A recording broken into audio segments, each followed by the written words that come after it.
What is up you guys? It's me again, Jeffrey Mondia, and welcome back to another vlog. And yes guys, na-miss ko lang mag-vlog kasi it's been a while since I've been doing these kind of vlogs, yung daily vlog, yung day in a vlog or a day in a life pala na vlog. And I want to take you guys with me kasi today is a very kind of hectic day.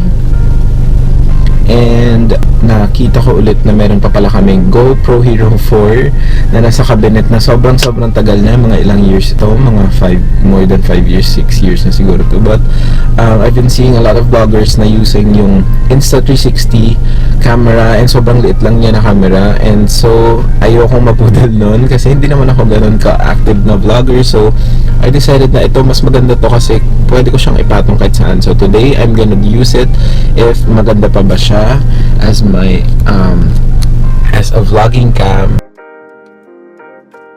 I'm gonna take you guys with me today. I'm going to buy some stuff or stocks para sa restaurant, sa cafe, and I am going, guys, nagpapagawa kami ng bahay ngayon ng Wendy, and we are almost 3 weeks na kaming in construction. So I'm gonna reveal siguro kahit konti lang, and we're gonna show you guys kasi bibili kami ng atip mamaya, or a roof.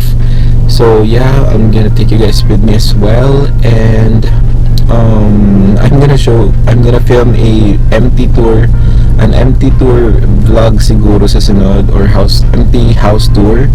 But for now, wala muna. But also later, we're gonna go to Jensen with Wendy. We're gonna buy some stocks din kasi, and it's actually 2 months na since I've been to Davao. I haven't been there. Dun talaga sana namin kailangan ng stocks, pero ang layo talaga kasi, and medyo hassle siya for me.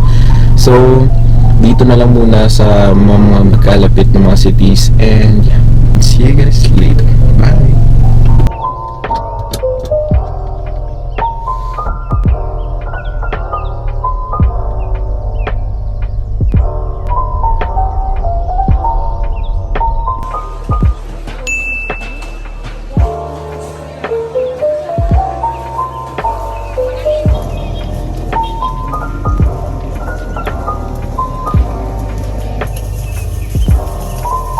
Every day, same view every day. But remember, don't hesitate to call on me for anything. Like you said, a human being, I'm going to make you take that chance. Things have been different for me ever since I met Hildy. I've never met anyone quite like